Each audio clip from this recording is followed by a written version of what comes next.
যারা অলরেডি যুক্ত হয়ে গেছো তারা একটু কমেন্ট করে জানিয়ে দাও যে আমার ভয়েসটা ঠিকঠাক আছে কিনা, ভয়েস ঠিকঠাক শুনতে পাচ্ছ কিনা, ভয়েস ঠিকঠাক আছে না, ভয়েস ঠিকঠাক শুনতে পাচ্ছ কিনা।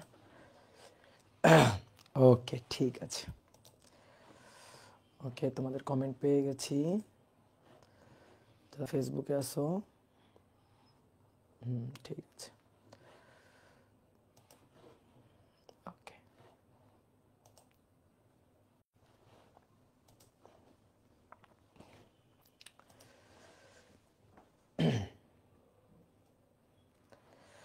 ভাইয়া ইলেকশনের বন্ধ নাই? না, ইলেকশনের কোনো বন্ধ নাই, অনলাইন পড়াই, ইলেকশনের কোনো বন্ধ নাই।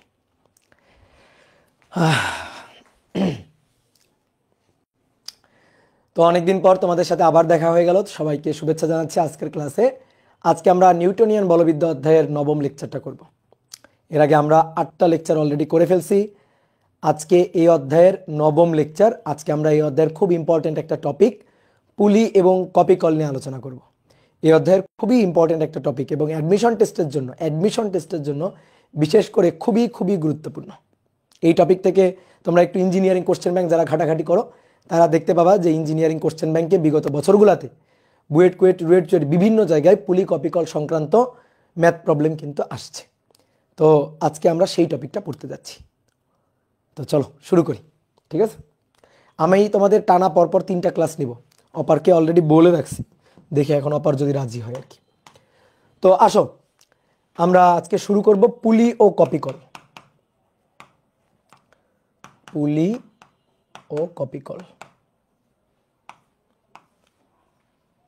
পুলি সিস্টেম।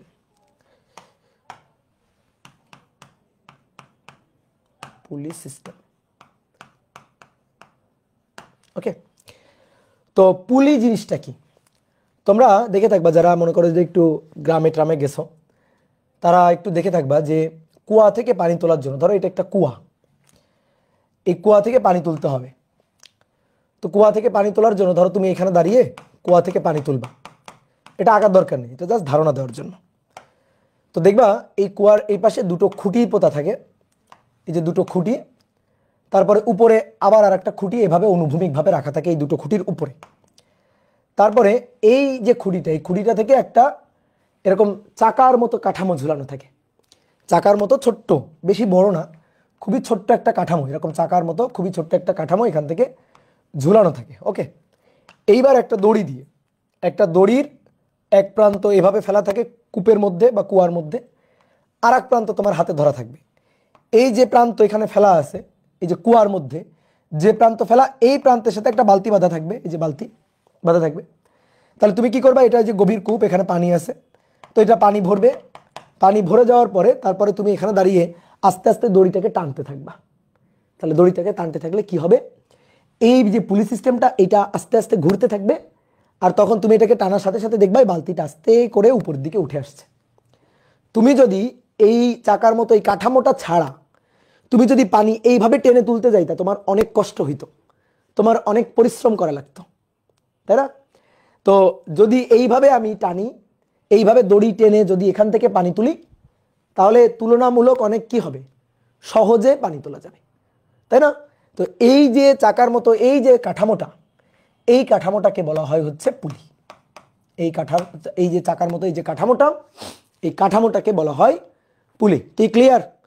ভাইয়া এই অধ্যায় শেষ হতে কয়টা ক্লাস লাগবে? মিনিমাম 100টা ক্লাস লাগবে। আর এই কথা আমাকে জিজ্ঞেস করবে না, ঠিক আছে? পড়াশোনা নাই, খালি ক্লাস শেষ হইতে কয়টা ক্লাস লাগবে, অধ্যায় শেষ হইতে কয়টা ক্লাস লাগবে, কখন ছুটি দিবেন, এইসব ফালতু প্রশ্ন করে পড়ালেখার নামে খোঁজ নেই। তো এই যে চাকার মতো কাঠামোটা, এই কাঠামোটাকেই বলা হয় হচ্ছে পুলি। কি কথা বুঝছো? তাহলে আমরা এই পুলি সিস্টেম নিয়ে আলোচনা করব, পুলি সিস্টেমের ত্বরণ এগুলা নিয়ে আমরা আলোচনা করব। তো একটা কথা আগে একটু বলে নিই, আমরা এখন মনে করো যে ইন্টারমিডিয়েটে এই টপিকটা নিয়ে আলোচনা করছি, তো এই কারণে আমরা কিছু আদর্শ পুলি সিস্টেম ধরে নিব। আদর্শ পুলি সিস্টেম ধরে নিব। আদর্শ পুলি সিস্টেমের এই যে চাকার মতো এই যে ছোট্ট যে কাঠামোটা আছে, এই কাঠামোর ভর হবে অতি নগণ্য, মানে ভরহীন ধরে নিব আমরা। আর একটা জিনিস হচ্ছে, ধরো এই যে চাকার মতো কাঠামোটা, এটাকে আমি একটু জুম করে যদি আঁকি, এই যে চাকার মতো কাঠামোটা, এর উপর দিয়ে যখন এই যে দড়িটা চলবে, এর উপর দিয়ে যখন দড়িটা গতিশীল হবে, তখন এই দড়ির তলের সাথে এই যে চাকার তলের একটা ফ্রিকশন হবে, ঘর্ষণ হবে। তো আমরা আপাতত ঘর্ষণহীন চিন্তা করব, যেখানে কোনো ঘর্ষণ নাই এরকম আমরা চিন্তা করব। কি কথা বুঝছো? তাহলে এই পুলি সিস্টেমের এই দড়ি এবং এই যে চাকাটা, এই চাকার তলে কোনো ফ্রিকশন নাই, এইটা আমরা চিন্তা করব। কি ক্লিয়ার? তাহলে দুইটা জিনিস আমাদের ধরে নিতে হবে। এক, এই পুলি ভরহীন, আর দড়ি এবং এই যে পুলি এদের যে সংস্পর্শ তল, এই সংস্পর্শ তলে কোনো ফ্রিকশন নাই, অর্থাৎ পুলিটা হবে ফ্রিকশনহীন, ঘর্ষণহীন পুলি হবে। তাহলে এই জিনিসগুলো আমরা একটু ধরে নিব। তাহলে আসো আমরা এই পুলি সিস্টেমের জন্য সাধারণ ত্বরণ হিসাব নিকাশ করতে চাই। তাহলে আমরা একটা পুলি একটু আঁকি। তো পুলিটাকে আমি একটু বেশ বড় করে জুম করে দেখাচ্ছি, ঠিক আছে? এটা ছোট্ট একটা চাকার মতো কাঠামো, তো এটাকে আমি একটু বড় করে জুম করে দেখালাম। এই যে এই চাকার মতো কাঠামোটা, তো এইটা কোনো দৃঢ় অবলম্বন বা সিলিং থেকে ঝুলানো আছে। এইবার একটা দড়ি নিলাম, একটা দড়ি বা সুতা নিয়ে এই পুলির উপর দিয়ে এই যে দুই পাশে রাখলাম। এইবার এর এই পাশে দড়ির সাথে সংযুক্ত একটা ভর, যে ভরটাকে আমরা বললাম এটা হচ্ছে M1, আর এই পাশে দড়ির সাথে সংযুক্ত একটা ভর, এই ভরটাকে আমরা বললাম হচ্ছে M2। ওকে, তাহলে পুলির ক্ষেত্রে আমরা কি ধরে নিছি বলো তো, একটু লিখে নিই। যে পুলিটা হবে, এই পুলিটা হবে, পুলির দুইটা বৈশিষ্ট্য, একটা হচ্ছে ভরহীন এবং দুই নম্বর যে ইম্পর্টেন্ট বৈশিষ্ট্যটা সেটা হচ্ছে ঘর্ষণহীন, অর্থাৎ সুতা ও পুলির সংস্পর্শ তলে ঘর্ষণ নাই। পুলির সংস্পর্শ তলটা ঘর্ষণহীন, একেবারে কোনো ফ্রিকশন নাই। ঠিক আছে? এই যে এই দুইটা জিনিস আমাদের ধরে নিতে হবে। পুলির ক্ষেত্রে এই দুইটা জিনিস সত্য। আর সুতার ক্ষেত্রে, এই যে সুতা দিয়ে বাঁধা আছে না, এই সুতার ক্ষেত্রে আমাদের দুইটা জিনিস ধরে নিতে হবে, যে দড়ি বা সুতা। এই দড়ি বা সুতার ক্ষেত্রেও দুইটা জিনিস সত্য। এক নম্বর কথা হচ্ছে দড়ি ভরহীন, কোনো ভর নাই বা নগণ্য ভর, ভরহীন বা অতি নগণ্য ভর।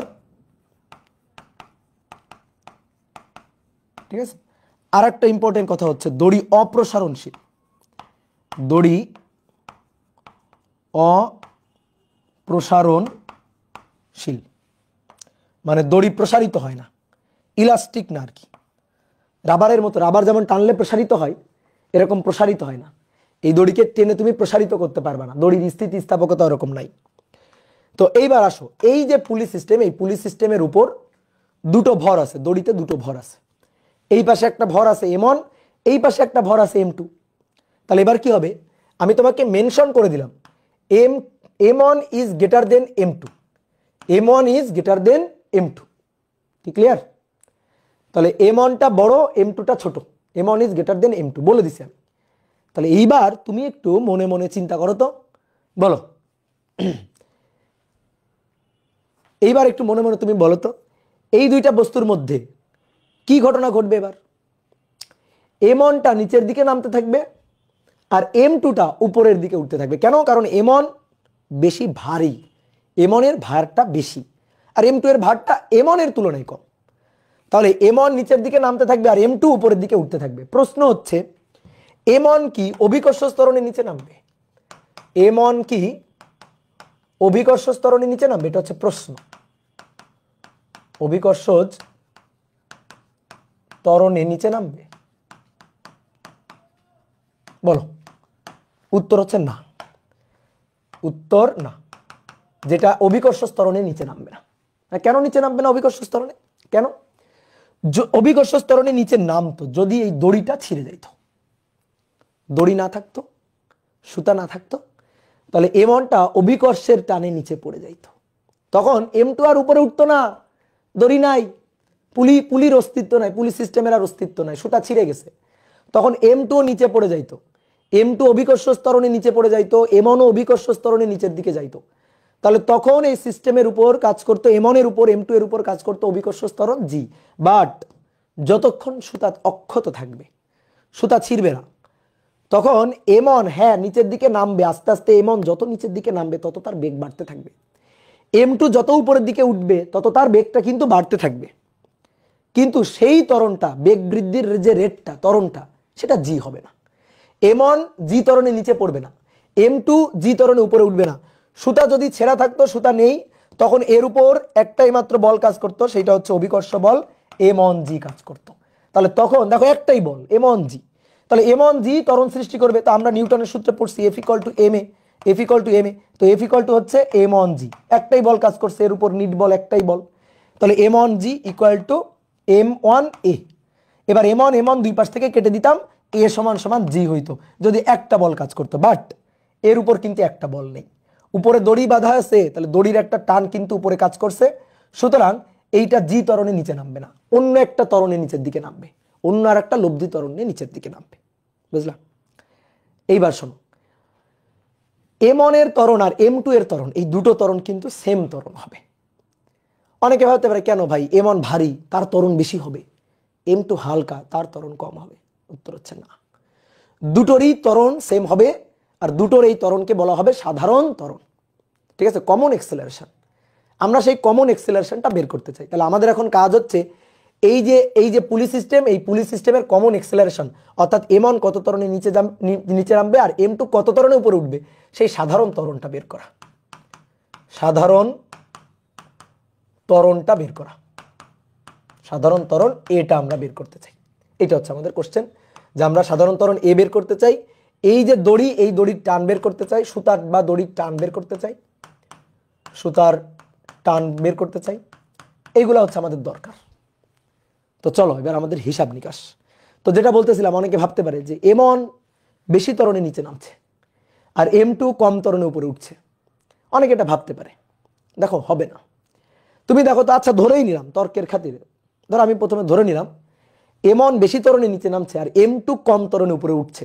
দেখি তোমরা কেমন চিন্তা করতে পারো, বলো তো ভাই, M1 যদি বেশি ত্বরণে নিচের দিকে নামে আর M2 যদি কম ত্বরণে উপরের দিকে ওঠে, কি ঘটনাটা ঘটবে বলো তো? ঠিক আছে, বলো কি ঘটনাটা ঘটবে? দড়ি ছিঁড়ে যাবে। M1 দ্রুত নিচের দিকে নামতেছে আর M2 আস্তে আস্তে উপরে উঠতেছে, তাহলে দড়িতে এইটুকু, তাহলে যদি এরকম হয় তাহলে তো এটা তাড়াতাড়ি নিচের দিকে চলে যাবে, এটা আস্তে আস্তে উপরে উঠতেছে, তার মানে এদের মধ্যকার দূরত্ব তো বাড়বে, তাহলে দড়ির দৈর্ঘ্য তো বাড়তে হবে। তো দড়ি তো অপ্রসারণশীল, এই কারণেই বলে রাখছিলাম দড়ি অপ্রসারণশীল, তাহলে দড়ি অপ্রসারণশীল হলে তো দড়ি ছিঁড়ে যাবে, তা তো হবে না, তাহলে দড়ি অক্ষত থাকবে, দড়ি ছিঁড়বে না, তাহলে দুইটার আলাদা ত্বরণ হইতে পারে না। এবার অনেকে মনে করতে ভাই ধরেন এইটার ত্বরণ হইল কম, এইটার ত্বরণ হইল ঊর্ধ্বমুখী ত্বরণ হইল বেশি, তখন কি হবে? তখন মনে হবে যেন ভূত আসছে, ঠিক আছে, তখন তোমার মনে হবে ভূতে ধরছে। কেমনে? চিন্তা করো, এইটা আস্তে আস্তে নিচে যাচ্ছে, এটা দ্রুত উপরে উঠে যাচ্ছে, এটা দ্রুত উপরে উঠে যাচ্ছে, এর বেগ দ্রুত বৃদ্ধি পাচ্ছে আর এর আস্তে আস্তে, এর তুলনায় আস্তে আস্তে বৃদ্ধি পাচ্ছে। তাহলে কি হবে? তুমি দেখতে পারবা, তুমি তখন দেখবা যে এরকম যদি ঘটনা ঘটে, তাহলে তুমি তখন দেখবা এইটা তাড়াতাড়ি উপরে উঠে যাচ্ছে, এটা আস্তে আস্তে যাচ্ছে, তাহলে সুতা তখন ঢিল পড়ে যাবে, এই যে সুতা ছোট হয়ে আসবে, ঢিল পড়ে যাবে। তো ঢিল পড়ে গেলে ব্যাপারটা কেমন হবে? ধরো এই বস্তুটা এখানে উঠে গেছে, তখন এই সুতায় ঢিল পড়ে গেছে, তো ঢিল পড়ে গেলে সুতা এরকম হয়ে যাবে, কি তাই না? তখন তুমি তাকায় থাকলে, সাপোজ তুমি তাকায় আছো, তোমার মনে হবে কি ব্যাপার, এইটারে ভূতে ঠেলতেছে, ভূতে না ঠেললে এই দড়িতে তো ঢিল পড়ার কথা না, কি বলো? তাই মনে হবে না? মনে হবে না যে ভূতে ঠেলতেছে? তো এরকম কি হয় বলো? দড়িও ছিঁড়বে না আর এইটারে ভূতেও ঠেলবে না, ঠিক আছে, দড়িও ছিঁড়বে না, এটারে ভূতেও ঠেলবে না, তাহলে ঘটনাটা কি ঘটবে? দুটোরই, এই যে দুটো বস্তু M1 M2 দুটো বস্তুরই ত্বরণ হবে সেম, কমন এক্সেলারেশন থাকবে।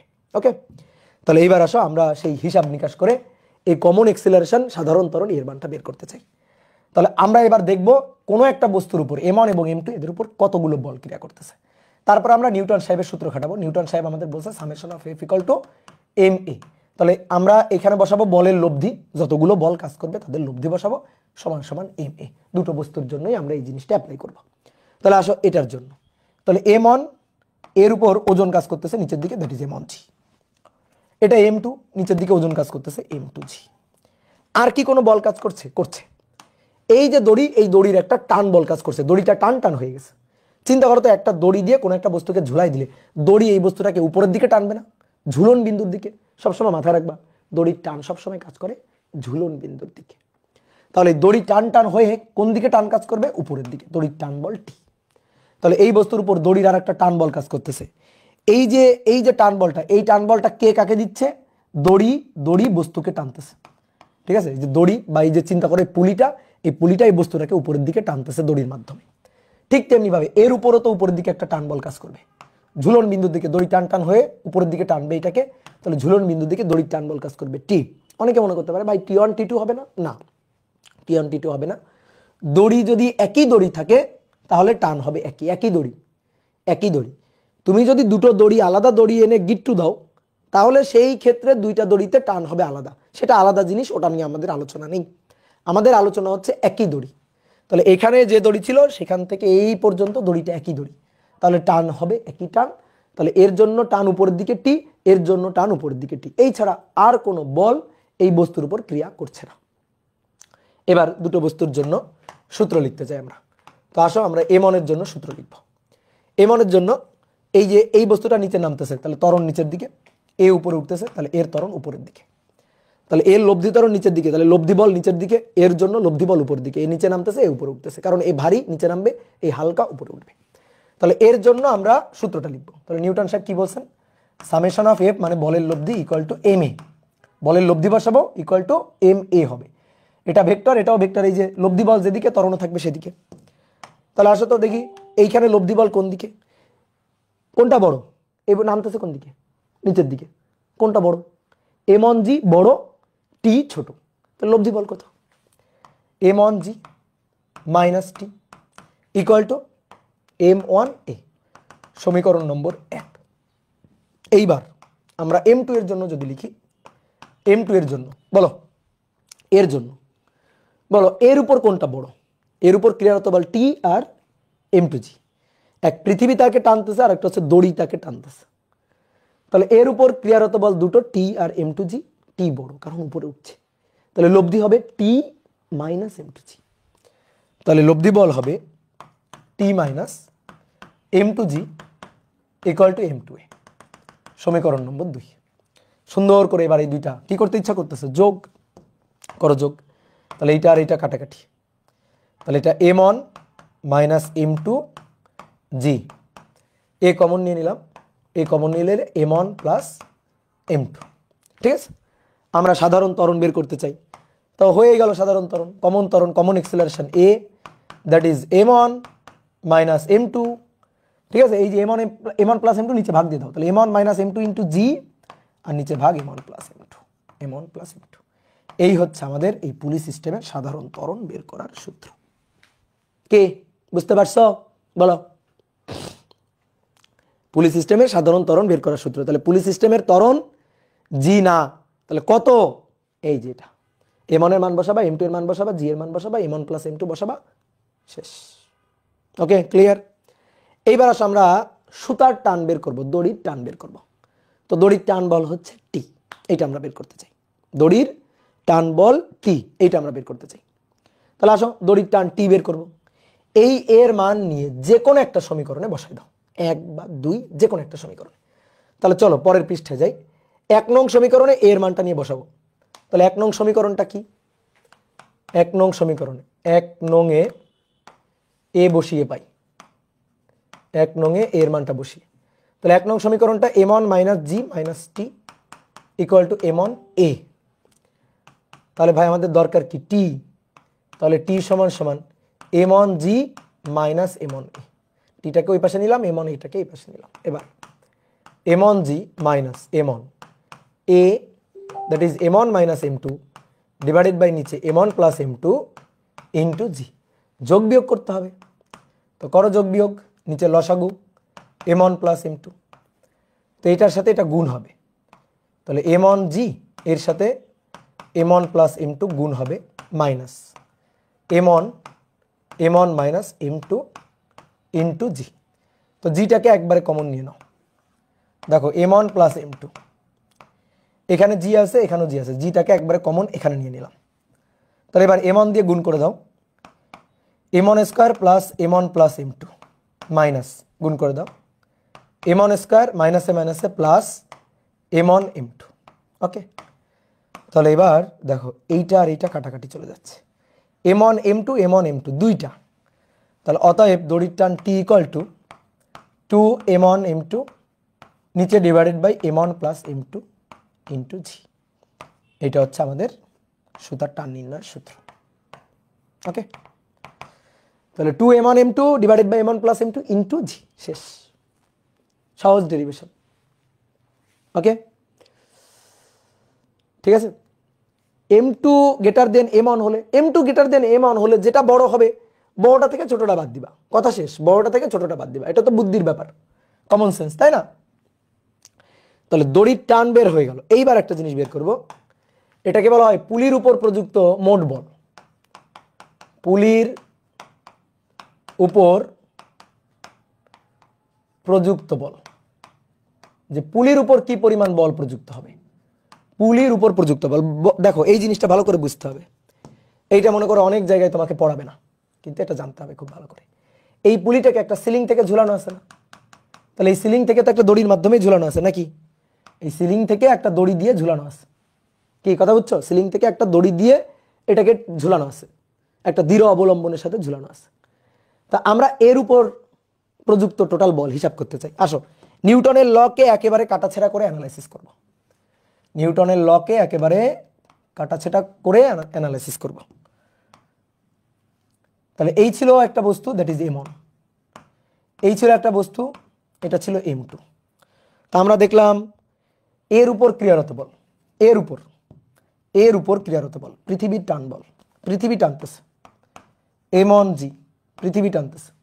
এর উপর ক্রিয়ারত পৃথিবীর টান বল m2g, এই যে এটা হচ্ছে পৃথিবীর টান বল, বুঝলা?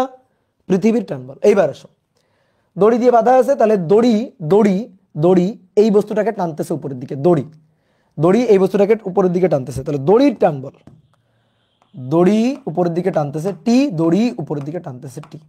টান সবসময় জোড়ায় জোড়ায় কাজ করে, টান সর্বদা জোড়ায় জোড়ায় কাজ করে। তাহলে চিন্তা করো একটু কমন সেন্স খাটাও, বুদ্ধি খাটাও। তুমি যদি চিন্তা করো, দেখো এই যে এটা হচ্ছে পুলি, ধরো উপরে বাধা নাই ধরো, তাহলে এই যে দড়ি, চিন্তা করো এই যে দড়ি, এই দড়ির এই পাশে একটা ভার ঝুলানো, এই পাশে একটা ভার ঝুলানো। তাহলে এই পুলিকে এই যে বস্তুটা, এই বস্তুটাকে পুলি যেমন বস্তুটাকে টানতেছে উপরের দিকে টি বলে, ঠিক তেমনি এই বস্তুটাও কিন্তু পুলিটাকে নিচের দিকে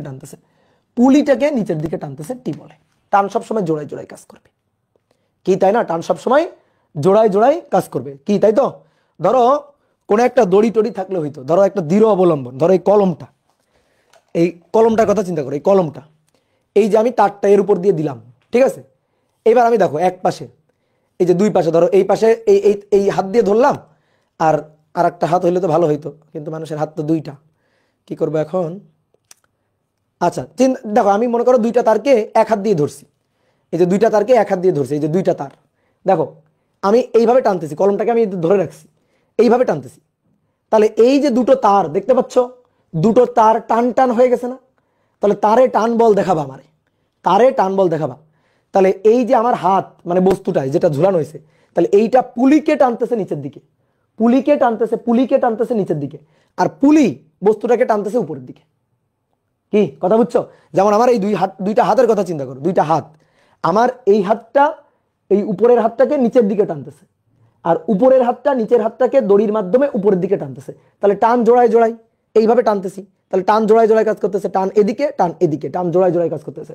আমি যদি এক হাত দিয়ে টান বন্ধ করে দিই, তাহলে আর এক হাতে টান থাকবে না। আমি এক হাত দিয়ে টান বন্ধ করে দিলে আর এক হাতে টান থাকবে না। ধরো এই যে এই হাত সরাই নিলাম, দেখো এই হাতে আর কোনো টান নাই, কি কথা বুঝলা? এই হাতে আর কোনো টান নাই। তাহলে এই বস্তু পুলিকে টানতেছে নিচের দিকে, বস্তু পুলিটাকে টানতেছে নিচের দিকে, আর পুলিটা বস্তুটাকে টানতেছে উপরের দিকে, টান জোড়ায় জোড়ায় কাজ করবে। ঠিক তেমনি ভাবে এই পাশের যে বস্তুটা, এই বস্তুটা পুলিটাকে টানতেছে নিচের দিকে, আর পুলি বস্তুটাকে টানতেছে উপরের দিকে। আমরা একটু আগে বস্তুর উপর বলকে অ্যানালাইসিস করছি, কিন্তু এবার কি লিখবো? পুলির উপর প্রযুক্ত বল। তাহলে পুলির উপর প্রযুক্ত বলকে অ্যানালাইসিস করা লাগবে না? তাহলে বলো পুলির উপর প্রযুক্ত বল, তোমরা দেখাবো আমারে পুলির উপর প্রযুক্ত বল।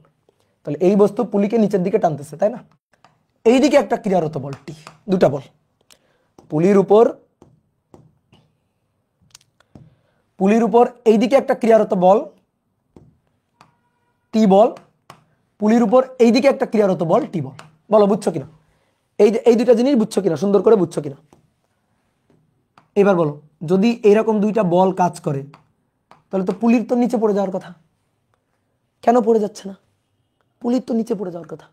এই বস্তু দুটো পুলিটাকে টানতেছে, তো পুলি তো নিচে পড়ে যাওয়ার কথা, কেন পড়ছে না? বলো বলো, কেন পড়ছে না? উপরে ধরে আসে না, ওই যে উপরে তার ধরে আসে না? তাহলে উপরের যে তারটা, এই যে এইবার উপরের তারের কাহিনী, উপরের যে তারটা উপরে যে ধরে আছে, তো এটাকে অন্য কালি দিয়ে লিখি। এই যে উপরে সিলিং এ ঝুলানো আছে না, তাহলে এই যে আরেকটা দড়ি, তাহলে এই দড়িতে আরেকটা টান বল কাজ করতেছে। তো এই দড়ির এই টান বলটাকে উপরের দিকে পুলিটাকে ধরে রাখছে, না হলে তো নিচে পড়ে যাইতো। তাহলে এই এই যে সিলিংটা পুলিটাকে দড়ির মাধ্যমে উপরের দিকে আবার টানতেছে, এইভাবে টানতেছে। এই বলটা হচ্ছে এফ, এই বলটাই আমরা বের করতে চাই। কি কথা বুঝছো? এই বলটা এফ, এইটা আমরা বের করতে চাই। এইবার কথা হচ্ছে, বলো তো এই দড়িটা কি আগের দড়িটা? বলো, এই দুইটা কি আগের দড়িটা? অনেকে বলতে ভাই টান টি দিলেন, টান টি দিলেন, ওইটা কেন এফ ধরলেন? ওটা তো অন্য একটা দড়ি। ওই ওই উপরের দড়িটার সাথে যে দড়ি দিয়ে আমি পুলিটাকে বেঁধে রাখছি, তার সাথে তো এই দড়ির কোনো সম্পর্ক নেই। আছে? আছে, সম্পর্ক আছে। তাহলে ওটা তো অন্য একটা দড়ি। তাহলে ওই দড়ির যে টান বল, সেটাকে তুমি টি ড্যাশ বলতে পারো, বা আমি সেটাকে এফ বললাম। তাহলে পুলির উপর প্রযুক্ত বল, এই যে পুলিটা, এই পুলির উপর প্রযুক্ত বল, এই এফটা আমরা বের করতে চাই। পুলির কি কোনো গতি আছে? বলো, পুলি নিচে নামছে না উপরে উঠছে? পুলিটা নিচে নামছে না উপরে উঠছে? কিছুই হয় নাই, স্থির আছে। তাহলে পুলির কোনো গতি নাই, পুলির কোনো ত্বরণ নাই, পুলির কিন্তু কোনো ত্বরণ নাই। তাহলে পুলির উপর নিচের দিকে বল সমান সমান উপরের দিকে বল। এখন অনেকে বলতে পারে ভাই আপনি একটা ভুল করে ফেলছেন। কি ভুল? এই পুলির তো একটা ওজন আছে নিচের দিকে, সেটা যে নেননি। এই যে এটা তো নিব না ভাই, এটা তো নিব না। কেন নিব না? এই যে বলে দিছি না পুলি ভরহীন। আমরা ছোট মানুষ, আমরা আপাতত পুলি ভরহীন চিন্তা করব, তাই না? এই যে কাহিনী, বুঝছো? ঠিক আছে, এই কথাগুলো কিন্তু সবাই বলবে না, এই কথাগুলো কিন্তু লুকানো কথাবার্তা। এই জিনিসগুলো ভালো করে বুঝতে হবে। তাহলে এই ওজনটা এমজিটা আমি নিব না। তাহলে তুমি বলো, এর উপর নিচের দিকে বল কোনটা? নিচের দিকে বল কতটুকু? এই পুলির উপর নিচের দিকে বল কতটুকু? এই যে বস্তু দুটো পুলিটাকে টানতেছে নিচের দিকে, কতটুকু বলে? টি প্লাস টি, 2t, তাই না? ওকে। আর উপরের দিকে বল কত? উপরের দিকে বলটা কত? এফ, তাই তো? তাহলে এবার বলো, এই পুলিটা উপরে গেছে না নিচে গেছে? কোনো দিকে যায় নাই। তাহলে উপরে গেছে না নিচে গেছে? কোনো দিকে যায় নাই, ওখানে স্থির আছে। তাহলে এফ বড় না 2t বড়? নিচের দিকে বল কিন্তু 2t। তাহলে এফ সমান সমান 2t না? এফ সমান সমান টি প্লাস টি, 2t। না এফ বড় না 2t বড়। যদি এফ বড় হইতো তাহলে তো পুলি উপরের দিকে উঠে যাইতো, তাহলে আমরা বলতাম যে পুলি উপরে গতিশীল ত্বরণ নিয়ে। আর যদি 2t বড় হইতো তাহলে নিচের দিকে নামতে থাকতো, কিন্তু তা হয় নাই। তো কি আছে? স্থির আছে।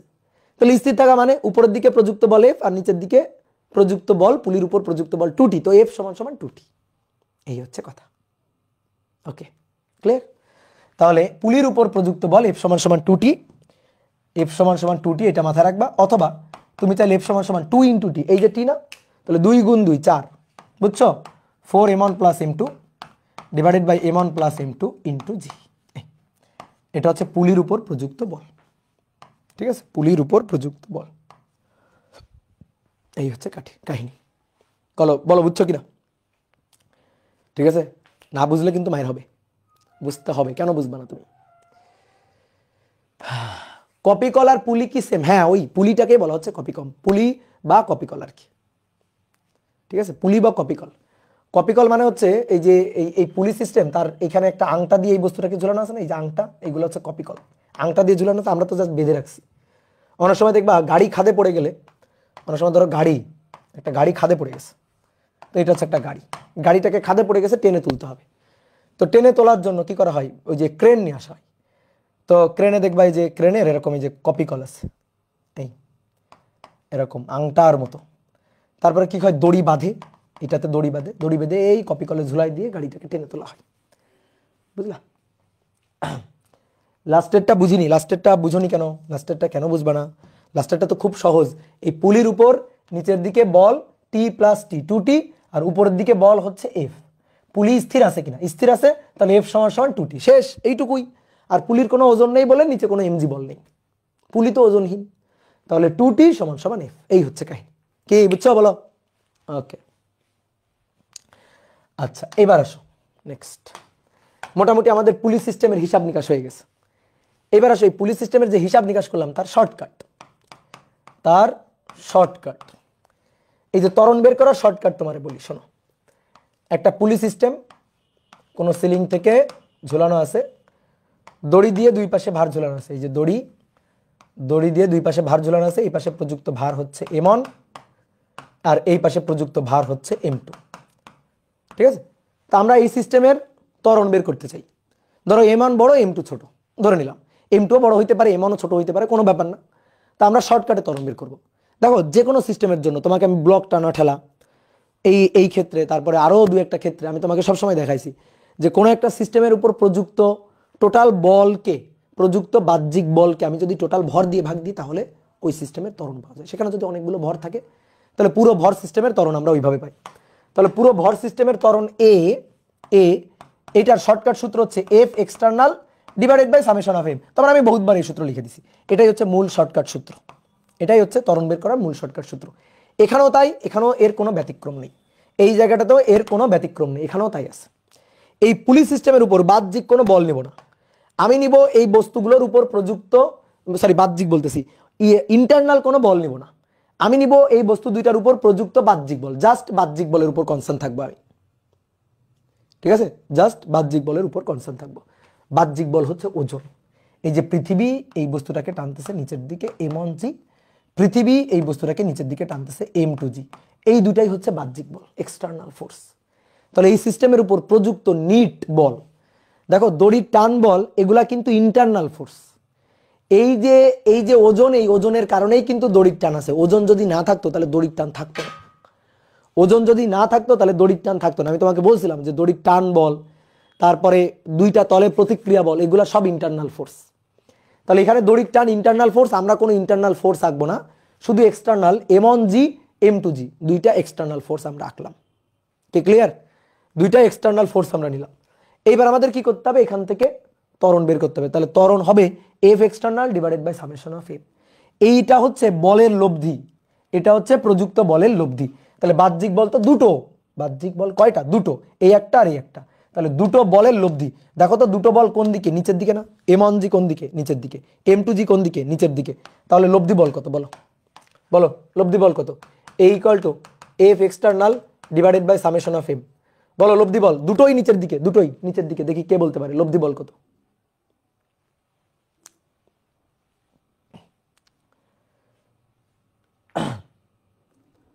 বলো m1g minus m1g plus m2g। S, হ্যাঁ এটাও নিচের দিকে, এটাও নিচের দিকে, তাহলে দুইটা নিচের দিকে, দুইটা নিচের দিকে। তাহলে দুইটা নিচের দিকে যেহেতু, তাহলে নিচের দিকে লব্ধি বল হবে m1g প্লাস m2g, কারণ দুইটাতে একই দিকে, আর নিচে হচ্ছে টোটাল ভর। তাহলে তো টোটাল ভর কত? এটার ভর m1, এটার ভর m2, তাহলে m1 প্লাস m2 শেষ। এবার উপর থেকে g কমন নাও, উপর থেকে g কমন নাও, g কমন নিলে m1 plus m2 divided by m1 plus m2, কি হলো? কাটাকাটি দিয়ে জি জি মিললো? বলো সূত্র মিললো? মেলে নাই। সূত্র কেন মেলে নাই? কারণ ভুল করছো তাই। সূত্র মেলে নাই, কেন মেলে নাই? কারণ ভুল হয়ে গেছে, এক্সটার্নাল ফোর্স নিতে ভুল করে ফেলছি আমরা। কি ভুল করছি শোনো, অনেক কেন ভাই লব্ধি বল তো ঠিকই আছে, m1g m2g তো দুইটা নিচের দিকে, সো দুইটার যোগফল। না না না, দুইটা বল পরস্পরের বিপরীত দিকে। এই দড়িটাকে, দড়িটার হয়ে চিন্তা করো, দড়িটার পার্সপেক্টিভে চিন্তা করো। এই দড়িটাকে m1g এদিকে টানতেছে, m2g এদিকে টানতেছে। এই দড়িটার হয়ে চিন্তা করো, m1g m2g দুই দিকে টানতেছে, দুই দিকে। দড়ি পড়ে গেছে মাঝখানে, বুঝতে পারছো? তাহলে এইটা বড় হইলে এইটা থেকে এইটা বাদ যাবে, লব্ধি বল m1g মাইনাস m2g। বুঝতে পারছি? লব্ধি বল m1g minus m2g divided by নিচে সামেশন অফ এম, অর্থাৎ m1 plus m2 summation of M. এই হচ্ছে কাহিনী। এইবার দেখো মিলে গেছে। তারপরেও যদি তোমার বুঝতে সমস্যা হয় তাহলে তুমি একটা কাজ করবা। কি কাজ? হাত সোজা করে ফেলবা। দেখো এই যে আমার হাত, হাত দুইটা এরকম আছে, এই হাত দুইটাকে আমি সোজা করে ফেললে, হাত দুইটা দুই দিকে না? এই যে দেখো হাত দুইটা দুই দিকে না? অনেকে ভাবে ভাই যখন আমি হাত দুইটা এইভাবে রাখি তখন ভাবে কি হাত দুইটা নিচের দিকে, দুইজন সবাই ভাবতেছো কি হাত দুইটা ভাই নিচের দিকে। আচ্ছা আমি যদি এরকম করি তখন কি হবে? তখন হাত দুইটা পরস্পরের বিপরীত দিকে, এইদিকে এদিকে, পরস্পরের কি বিপরীত দিকে না? তো এটাও তাই। তাহলে একটু বুদ্ধি খাটাও, বুদ্ধি খাটায় দুইটা বস্তুকে একটু এরকম ধরে সোজা করে ফেলো তো। ঠিক আছে, এই m1g m2g মনে করো এটা শক্ত দুইটা লাঠি, এই অবস্থায় সুপারগুলো আঠা দিয়ে লাগানো আছে, শক্ত দুইটা লাঠি। এইবার তুমি এইটাকে ধরে একটু সোজা করে ফেলো, দড়িকে ধরে এরকম একটু সোজা করে ফেলো। তাহলে দড়ি ধরে সোজা করে যদি ফেলো তাহলে কি হবে দেখো, তাহলে হবে এটা এমন, এটা এমন, তো তার জন্য এইদিকে এই যে এমন জি, এমন জি, ঠিক আছে, এটা এমন জি, আর এইদিকে এটা হচ্ছে M2G। কি বুঝলা? দেখো পরস্পরের বিপরীত, এই দেখো বিপরীত পরস্পর, ঠিক আছে, পরস্পরের বিপরীত। দড়ির টান বল আছে, হ্যাঁ দড়ির টান বল আছে, দড়ির টান টি, দড়ির টান টি, দড়ির টান বল আছে, দড়ির টান বল আছে, কিন্তু এগুলো ইন্টারনাল ফোর্স, নট এক্সটার্নাল। আমি দেখবো এই সিস্টেমটাতে এক্সটার্নাল ফোর্স কোনটা, M1G M2G। তাহলে M1G যেদিকে M2G তার বিপরীত দিকে, তাহলে নিট বল, লব্ধি বল হবে M1G মাইনাস M2G। ওকে, তাহলে বসাই দিব এখানে, তাহলে এখানে M1G মাইনাস M2G বসাই দিয়েছি, জি কমন নিয়ে নাও, জি কমন নিয়ে নাও, দেখো সূত্র মিলে গেছে, M1 minus M2 divided by M1 plus M2 into g. এই হচ্ছে কাহিনী, ত্বরণ বের করার শর্টকাট। এটা এমনি দেখেই বলা যায়, M1G M2G পরস্পরের বিপরীতে, তাহলে M1 minus M2 divided by total ভর M1 plus M2 into g, শেষ। আর সূত্র মুখস্থ নিলে তো আরও খুব মজার ব্যাপার। তাহলে ত্বরণ বের করার শর্টকাট। এবার ত্বরণ পেয়ে গেলে তুমি সুতার টান টান সব পেয়ে যাবা। তো তার জন্য ভাই তোমার এই সমীকরণগুলো লাগবে, ঠিক আছে, এই যে সমীকরণ, এই সমীকরণগুলো লেখা শিখালাম না, এই যে সমীকরণগুলো লেখা শিখালাম না, এই সমীকরণগুলো তোমার দরকার। এই সমীকরণ না পারলে তুমি সব ম্যাথ পারবা না, এই সমীকরণ না পারলে তুমি সব ম্যাথ পারবা না।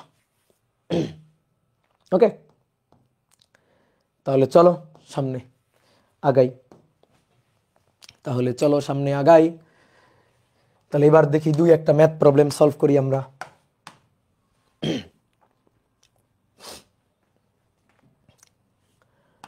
বলা হচ্ছে একটি পুলিতে সংযুক্ত ভর, ঘর্ষণহীন পুলি, একটি পুলিতে সংযুক্ত ভর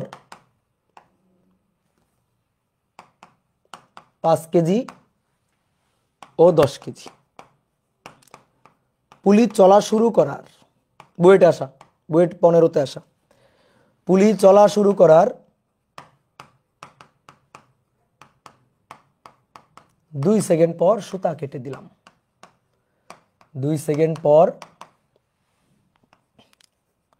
সুতা কেটে দিলে, সুতা কেটে দিলে হালকা ভরের বস্তুটি আর কতটুকু উপরে উঠবে? হালকা ভর বস্তুটি আর কতটুকু উপরে উঠবে, এটাই হচ্ছে আমাদের কথা। ঠিক আছে, ঠিক আছে। ইমরান আজাদ তোমার নামটা নিলাম, এবার একটু পড়াশোনায় মন দাও। এইটা হচ্ছে পুলিটা, ঠিক আছে, এই পুলির কিন্তু কোনো ভারটান নাই আমরা জানি, এবং কোনো ফ্রিকশন নাই। তো এই পুলিতে সংযুক্ত ভর, দড়ি দিয়ে দুই পাশে দুইটা ভার ঝুলানো আছে, এই যে দড়ি দিয়ে দুই পাশে দুইটা ভার ঝুলানো আছে। একটা ভার হচ্ছে 10 কেজি, তাহলে ধরলাম এটা এমন, বেশি ভারীটাকে আমরা এমন ধরবো, তাহলে এমন হচ্ছে 10 কেজি, আর এইটা হচ্ছে M2, এই M2টা হচ্ছে 5 কেজি। ওকে, তো এই অবস্থায় দড়ির উপর, এই পুলিটার উপর দিয়ে দড়িটাকে রেখে দুইটা ভার ঝুলায় আমি হাতটা সরাই নিছি, ছেড়ে দিছি। ছেড়ে দিলে কি হয়েছে? চলা শুরু করছে। কি হবে? এই বস্তুটা নিচের দিকে নামবে, এইটা উপরের দিকে উঠতে থাকবে, এটা যত দ্রুত নিচের দিকে নামতে থাকবে, এটা তত দ্রুত উপরের দিকে উঠতে থাকবে। অর্থাৎ এর ত্বরণ যদি এ হয়, এর ত্বরণও হবে এ, সাধারণ ত্বরণ, ঠিক আছে, সাধারণ ত্বরণ হবে এ। তাহলে এটা নিচে নামবে, সো এটা উপরে উঠবে ত্বরণ নিয়ে। তো সেই সাধারণ ত্বরণটা আগে বের করে ফেলো দেখি। যে ভাই ম্যাথে তো সাধারণ ত্বরণ বের করতে বলে নাই, বলে নাই, ঠিক আছে, আমরা ধাপে ধাপে একটু করি না, দেখি সাধারণ ত্বরণটা বের করি। যে যখন চলা শুরু করবে কত ত্বরণে চলা শুরু করবে? কি জি ত্বরণের নিচে নামবে? উত্তর হচ্ছে না, জি ত্বরণের নিচে নামবে না। তাহলে এ হবে M1 minus M2 divided by M1 plus M2 into g. তাহলে M1 হচ্ছে 10 বিয়োগ M2 হচ্ছে 5, 10 যোগ 5, জি হচ্ছে 9.8। কিধার है मेरा ক্যালকুলেটর? তাহলে 10 বিয়োগ 5 ভাগ 10 যোগ 5 15 গুণ 9.8, 3.26। 3.2666 এত মিটার পার সেকেন্ড স্কয়ার। এইটা হচ্ছে ত্বরণ। তাহলে এই ত্বরণে শোনো, এই ত্বরণে ভাইয়া ক্লাসে প্রবলেম হচ্ছে? কিসের প্রবলেম বলো বলো? আমি তো এখানে সবকিছু দেখতে পাচ্ছি, এখানে তো সবকিছুই ঠিকঠাক আছে, এখানে তো সবকিছুই ঠিকঠাক আছে, কি প্রবলেম হচ্ছে বলো?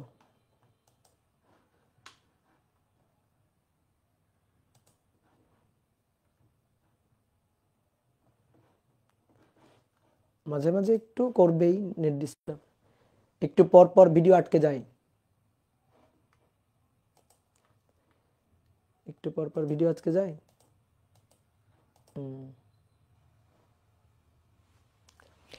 আচ্ছা একটু করে নাও, এই তো আর বেশিক্ষণ নেই, আর বেশিক্ষণ পড়াবো না। তাহলে এর মান হচ্ছে 3.266 মিটার পার সেকেন্ড স্কয়ার। এটা হচ্ছে ত্বরণ এ। তাহলে এই ত্বরণে এটা নিচে নামবে, এই ত্বরণে এটা উপরে উঠবে। এইবার শোনো, 2 সেকেন্ড পর চলা শুরু করছে, তার 2 সেকেন্ড পর ধরো এখান থেকে চলা শুরু করছে, তো এটা হচ্ছে t=0। এখান থেকে তো ধরো চলা শুরু করছে, তাহলে এটা উপরে ওঠা শুরু করছে, এটা তখন এখান থেকে নিচে নামা শুরু করছে। তো চলা শুরুর 2 সেকেন্ড পর সুতাটা কেটে দেওয়া হয়েছে। এখানে এই ম্যাথটা ভালো করে বুঝতে হবে। চলা শুরু 2 সেকেন্ড পর, তাহলে 2 সেকেন্ড ধরে, শুরু থেকে 2 সেকেন্ড ধরে এই ত্বরণ নিয়ে কিন্তু চলছে। শুরু থেকে 2 সেকেন্ড ধরে এই ত্বরণ নিয়ে এটা উপরে উঠছে, এটা নিচে নামছে। তাহলে 2 সেকেন্ড ধরে কিন্তু এই ঘটনা ঘটছে। 2 সেকেন্ড পর সুতা কেটে দিলে হালকা ভর বস্তুটি, হালকা কোনটা? 5 কেজি আর 10 কেজির মধ্যে হালকা কোনটা? এই 5 কেজি হালকা। তাহলে সে আর কতটুকু উপরে উঠবে? তাহলে দেখো এইখান থেকে 2 সেকেন্ডে কি সে এখানে বসে আছে? না, 2 সেকেন্ডে তো কিছু দূর উঠে গেছে। তাহলে 2 সেকেন্ডে সে কোথায় গেছে সেইটা আগে একটু দেখি। 2 সেকেন্ডে সে এইখানে আসছে, ধরো ধরো এখানে আসছে, তাহলে 2 সেকেন্ডে এতটুকু উঠে গেছে। তো এইখানে যখন গেছে, এই ত্বরণ নিয়ে উপরে উঠে গেছে, এটা ত্বরণ নিয়ে নিম্নগামী আর এটা ত্বরণ নিয়ে ঊর্ধ্বগামী। তো ত্বরণ নিয়ে উপরে উঠে গেছে, তাহলে 2 সেকেন্ডে সে একটা বেগ অর্জন করছে না? 2 সেকেন্ডে তার অর্জিত বেগ হচ্ছে ভি। 2 সেকেন্ডে তার অর্জিত বেগ ভি। তাহলে ভি ইকুয়াল টু 2 সেকেন্ডে অর্জিত বেগ ভি, এটা ইকুয়াল টু ইউ প্লাস এটি। তো চলা শুরুর পরে, তো চলা শুরু মানে এখানে তার আদি বেগ কত ছিল? 0। চলা যখন শুরু করে তখন আদি বেগ 0। তাহলে 2 সেকেন্ড পরে তার অর্জিত বেগ, ইউ এর মান 0, এ এর মান 3.266, টি এর মান হচ্ছে 2। তাহলে এটা 5 পয়েন্ট কত যেন আসবে দেখি, অ্যান্সার গুণ হচ্ছে 2, তাহলে 6.534 এত মিটার পার সেকেন্ড এই বেগ সে অর্জন করছে। কি ক্লিয়ার? এইবার তুমি দিছো সুতা ছিঁড়ি, সুতা এবার কেটে দিছো, সুতা কেটে দিলে এই বস্তুটা ধপাস করে নিচে পড়ে যাবে। এও নিচে পড়বে, কিন্তু কথা হচ্ছে সাথে সাথে নিচে পড়বে না। কেন নিচে পড়বে না সাথে সাথে? কারণ এ তো ঊর্ধ্বমুখী ছিল। তো এই পয়েন্টে তার তো একটা ঊর্ধ্বমুখী বেগ আছে, ওই ঊর্ধ্বমুখী বেগটা আস্তে আস্তে আস্তে আস্তে 0 হবে, তারপরে নিচে পড়বে।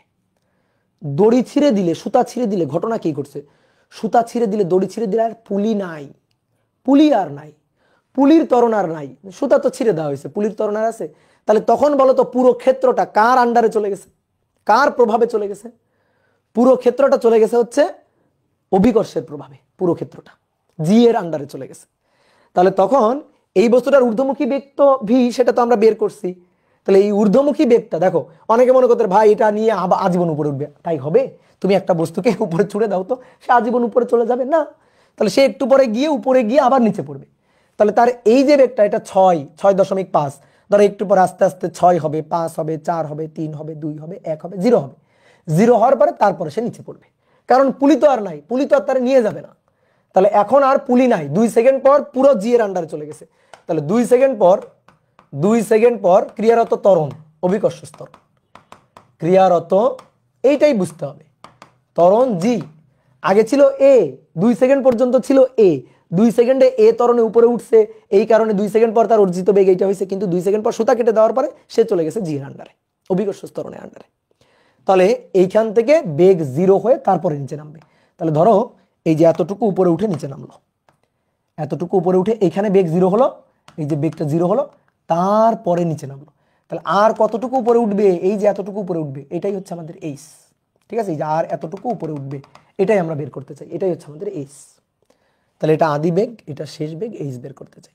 আদি বেগ, শেষ বেগ, এইচ বের করতে চাই। তাহলে দেখো শেষ বেগ স্কয়ার মানে 0 স্কয়ার, এটা ইকুয়াল টু আদি বেগ ভি স্কয়ার মাইনাস 2gh। ঠিক আছে, বলো বেগ কমছে না বাড়ছে? এখানে বেগ ভি ছিল, এখানে বেগ 0, তাহলে বেগ কমছে, সো মন্দন মাইনাস। এবার আমার এখান থেকে এইচ এর মানটা বের করতে হবে। এটা তো ভাই সর্বোচ্চ উচ্চতা বের করার সূত্র। আমি যদি তোমার বলতাম একটা বস্তুকে এত বেগে নিক্ষেপ করলাম, সর্বোচ্চ কত উচ্চতায় উঠবে? উপরে উঠতে উঠতে উঠতে উঠতে বেগ 0 হবে, তারপরে নিচে নামবে। তার এই যে উচ্চতাটা, এটা তো সর্বোচ্চ উচ্চতা, H max u square by 2g বা ভি স্কয়ার বাই 2g এর সূত্র না? সেটাই দেখো, সেটাই আসছে। দেখো এখানে দেখো ভি স্কয়ার বাই 2g আসবে, যথায় h equal to v square by 2g, 2a না 2g, 6.534, এটার স্কয়ার ডিভাইডেড বাই 2, g 9.8। ঠিক আছে, ম্যাথটা পারতে গেলে, ম্যাথটা যদি ভালো করে ফিল করতে চাও, যদি ভালো করে বুঝতে চাও, তাহলে ক্ষেত্রগুলোকে ধাপে ধাপে অ্যানালাইসিস করতে হবে।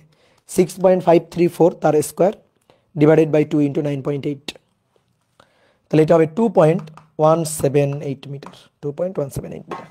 ডান। তাহলে আমি আরেকবার একটু সামারি করে দিই যে একটা পুলি, তার দুইটা ভর, দড়িতে সংযুক্ত ভর 5 কেজি আর 10 কেজি, 5 কেজি হালকা 10 কেজি ভারী। তো 2 সেকেন্ড পর চলা শুরু, 2 সেকেন্ড পর, তাহলে চলা যখন শুরু করছে তখন আদিবেগ 0 ছিল, তো সেখান থেকে 2 সেকেন্ড চলছে, তো 2 সেকেন্ড পুলির ত্বরণ নিয়ে চলছে, আমরা পুলির ত্বরণটা বের করলাম, সেখান থেকে 2 সেকেন্ডে হালকা ভরের বস্তুর অর্জিত ঊর্ধ্বমুখী বেগটা বের করে নিলাম। তাহলে 2 সেকেন্ড পর্যন্ত পুলি হিসাবে কাজ করছে, 2 সেকেন্ড পর্যন্ত পুলির কার্যকর ত্বরণ আছে, 2 সেকেন্ড পর সুতা কেটে দিলে সেটা অভিকর্ষের আন্ডারে চলে গেছে। তাহলে তো হালকা ভরের বস্তুটা আর উপরে উঠবে না, নিচে নামবে, কিন্তু সাথে সাথে তো নিচে নামবে না, আগে তো বেগ 0 হবে, তারপরে নিচে নামবে। তাহলে কত উচ্চতায় উঠে বেগ 0 হবে সেইটা আমরা বের করলাম। তাহলে হালকা ভরের বস্তুটি সুতা কাটার পরে দ্যাট ওইটুকু পরিমাণ, ঠিক আছে, ওই সার্টেন উচ্চতায় উঠবে, সেটাই আমরা বের করলাম। কি ক্লিয়ার? ওকে। সুতাটা কই কাটছে? সুতাটা কাটি নাই, দেখাইনি, তুমি দেখাই দাও, সুতাটা দেখাই দাও যে এখানে সুতাটা কেটে দেওয়া হয়েছে, এই যে সুতাটা এখানে কেটে দেওয়া হয়েছে, দাও দেখাই দাও। ঠিক আছে, কি আঁকলাম এটা, কি আঁকলাম বলো তো, এটা কি আঁকলাম? এই যে সুতা কেটে দেওয়া হয়েছে এখানে, ঠিক আছে, এটা দিয়ে এই যে সুতা কেটে দেওয়া হয়েছে, এই যে কেসি দিয়ে সুতা কেটে দেওয়া হয়েছে। ঠিক আছে, তাহলে এবার আসো, এবার একটা খতরনাক ম্যাথ প্রবলেম সলভ করতে হবে। ঠিক আছে, প্রবলেমটা হচ্ছে, আগে একটু তোমার চিত্র এঁকে দিই আগে। এটা হচ্ছে একটা পুলি, কোনো সিলিং থেকে ঝুলানো আছে, আর এটা হচ্ছে সুতা, এই যেটা হচ্ছে দড়ি।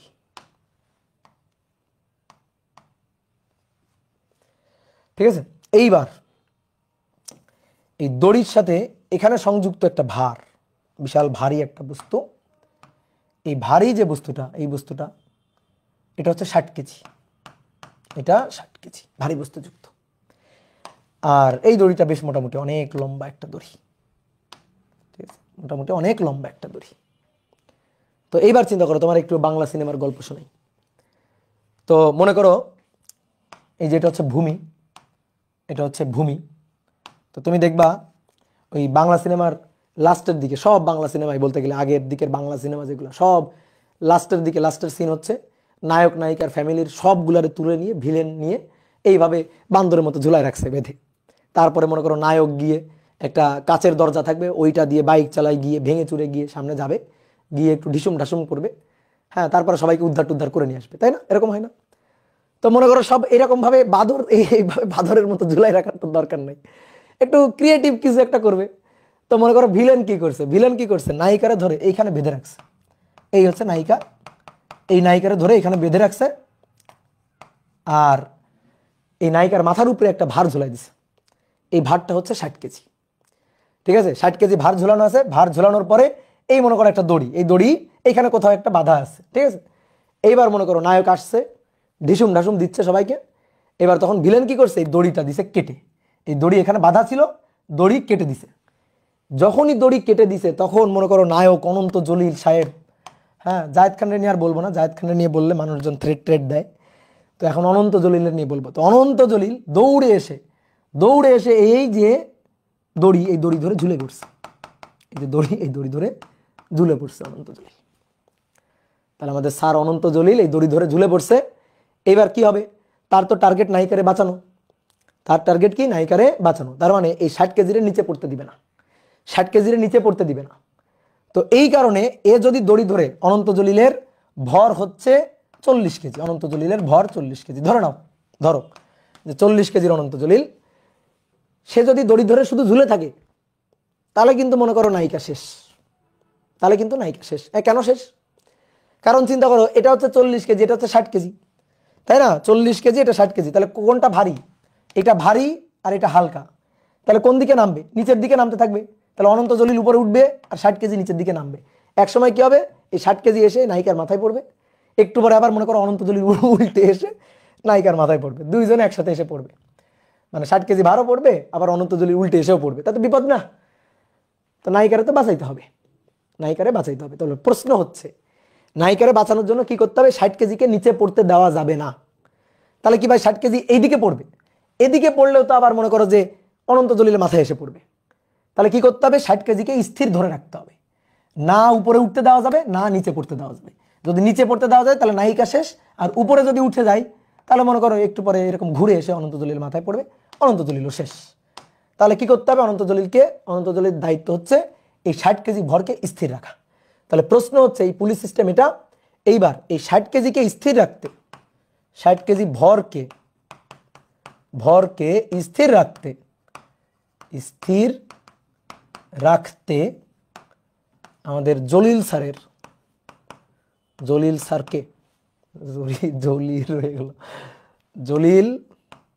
স্যারকে কত ত্বরণে দড়ি বেয়ে উঠতে হবে? দড়ি বেয়ে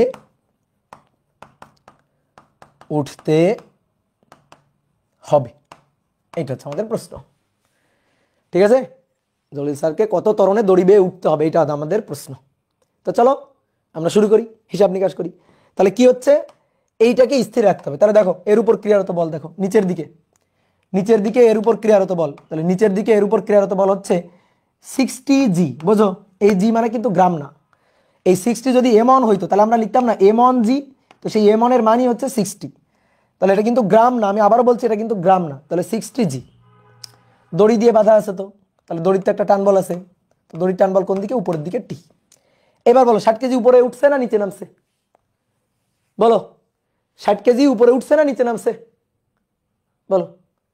স্থির আছে, হ্যাঁ স্থির থাকলে বলো, 60 কেজি যদি স্থির থাকে তাহলে 60 কেজি স্থির থাকলে কি লিখতে পারি? 60 কেজি যদি স্থির থাকলে আমরা কি লিখতে পারি? টি এবং 60 জি, উপরের দিকে টি আর নিচের দিকে 60 জি। তাহলে স্থির থাকা মানে এইটার লব্ধি শূন্য। দ্যাট মিনস স্থির থাকলে টি সমান সমান 60 জি। বলো লিখতে পারি কিনা? টি সমান সমান 60 জি। ওকে, গুড। এইবার আসো, টি সমান সমান 60 জি, অনন্ত জলিল স্থির তো থাকতে পারবে না। স্থির থাকলে দেখো কেমন হয়, দেখো সমীকরণ মিলবে না। 40 জি নিচের দিকে, অনন্ত জলিলের ভার 40 জি ওজন, আর দড়ির টান টি উপরের দিকে, একই দড়ি। তাহলে টি সমান সমান 40 জি, এটা দেখো সমীকরণকে সিদ্ধ করে না। টি সমান সমান 60 জি যদি হয় তাহলে টি সমান সমান 40 জি কেমনে হয়? এটা জীবনেও হয়, তাহলে এটা হবে না। তাহলে অনন্ত জলিল সাহেবের ক্ষেত্রে টি সমান সমান 40 জি হবে না। তাহলে এর উপর ক্রিয়ারত বল তো নিচের দিকে আছে, হ্যাঁ নিচের দিকে অবশ্যই ক্রিয়ারত বল আছে। নিচের দিকে ক্রিয়ারত বল 40 জি, আর উপরের দিকে দড়ির টান বল টি, এইবার বলো এই দুইটার মধ্যে কে বড়? এই দুইটার মধ্যে এই যে একে ত্বরণ নিয়ে দড়ি বেয়ে উপরে উঠতে হবে। দড়ি খালি ধরে রাখলে হবে না, দড়ি বেয়ে এইভাবে উপরে উঠে যেতে হবে। বুঝতে পারছো? দড়ি বেয়ে উপরে উঠে যেতে পারে। তাহলে টিটা আমাদের বড়, তাহলে লব্ধি ত্বরণটা উপরের দিকে, এই যে লব্ধি ত্বরণ উপরের দিকে। তাহলে আমরা 40 কেজি এর ক্ষেত্রে আমরা যদি সূত্র লিখি তাহলে সূত্র হচ্ছে টি বড় মাইনাস নিচের দিকে 40 জি ছোট ইকুয়াল টু এম এ, অর্থাৎ 40 গুণ এ। কি বুঝছো? খুবই সহজ ম্যাথ। এইবার উপরের লাইন থেকে দেখো টি সমান সমান 60 জি, তাহলে সুন্দর করে টি 60 জি নিয়ে বসাও। তাহলে 60 জি 40 জি ইকুয়াল টু 40 এ। তাহলে 60 জি থেকে 40 জি বাদ দিলে 20 জি ইকুয়াল টু 40 এ। তাহলে অতএব এ ইকুয়াল টু 20/40, 0 0 কাটাকাটি 2/4, তাহলে 1/2 জি। জি এর মান 9.8, তার অর্ধেক 4.9 মিটার পার সেকেন্ড স্কয়ার। এই ধরনের জলিল স্যার যদি দড়ি বেয়ে উঠতে পারে তাহলে মনে করো নায়িকা ম্যাডাম বেঁচে থাকবে, আর যদি এই ধরনের উঠতে না পারে তাহলে মনে করো গায়া। ঠিক আছে, তাহলে নায়িকাও গায়া, হ্যাঁ জলিল স্যারও গায়া। ঠিক আছে, এমডি সাকিবুল ইসলাম বলছে আবার তুমি কালকে এই মুভি করবা, বুঝলা? ঠিক আছে, তাহলে আর আবার করা লাগবে না। ওকে, ডান, শেষ। কত সুন্দর একটা ম্যাথ করলাম। এবার আসো আর একটা সুন্দর ম্যাথ করি। হালকা ভরের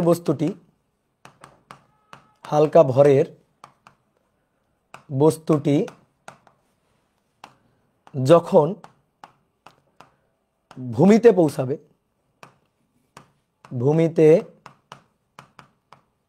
পৌঁছাবে, সরি হালকা বলতেছি, ভারী, ভারী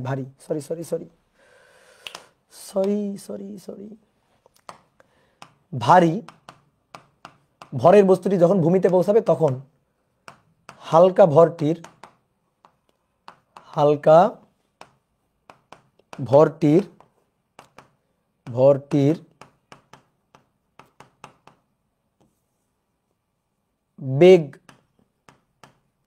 বেগ নির্ণয় করো।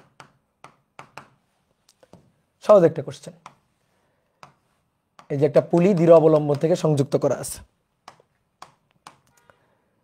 তাহলে দুই পাশ থেকে এই যে দড়ি ঝুলাই দেওয়া হইল, ঠিক আছে, দুই পাশ থেকে দড়ি ঝুলাই দেওয়া হইল। এই বস্তুটা হচ্ছে 8 কেজি, আর এই যে বস্তুটা হচ্ছে 4 কেজি, ঠিক আছে। এইটা হচ্ছে ভূমি। এবার বলা আছে এইখান থেকে এই যে উচ্চতাটা 1.2 মিটার। তাহলে ভারী ভরের বস্তুটি 8 কেজি, সে যখন ভূমিতে পৌঁছাবে তখন হালকা ভরের বস্তুটি 4 কেজি, তার বেগ নির্ণয় করো। তার বেগ নির্ণয় করতে হবে। তো খুবই সহজ। এ যখন ভূমিতে পৌঁছাবে, এইখান থেকে যাত্রা শুরু করছে, এর আদি বেগ 0। এ তখন উপরে ওঠা শুরু করছে, এখান থেকে আদি বেগ 0, উপরে ওঠা শুরু করছে, নিচে নামা শুরু করছে। তো এই যখন ভূমিতে পৌঁছাবে, তো ভূমিতে পৌঁছানোর ঠিক ওই মুহূর্তে তার অতিক্রান্ত সরণ হবে 1.2 মিটার। তাহলে এটা কত ত্বরণ নিয়ে যাবে বলো নিচের দিকে? কত ত্বরণ? পুলি আছে, দড়ি আছে, তাহলে কত ত্বরণ নিয়ে চলবে? এ ত্বরণ নিয়ে চলবে। তাহলে তোমার প্রথম কাজ হবে এ আগে বের করা। তাহলে m1 - m2 divided by m1 plus m2 into g. তাহলে 8 বিয়োগ 4, 8 যোগ 4, জি 9.8। তাহলে উপরে 4 আর নিচে 8, 9, 10, 11, 12 গুণ 9.8, তাহলে 3.266 মিটার পার সেকেন্ড স্কয়ার। এই ত্বরণ নিয়ে এটা নিচে নামছে, এটা উপরে উঠছে। তাহলে দেখি তো এ এইখানে পৌঁছাইতে কত সময় লাগে। এ যদি এখানে পৌঁছায়, ধরলাম টি সময় পৌঁছাইলো, কত দূরত্ব অতিক্রম করে? 1.2 মিটার অতিক্রম করে পৌঁছাইলো। তাহলে এ 1.2 মিটার অতিক্রম করে এখানে পৌঁছাইতে কত সময় লাগবে, সেই সময়টা আমরা বের করি।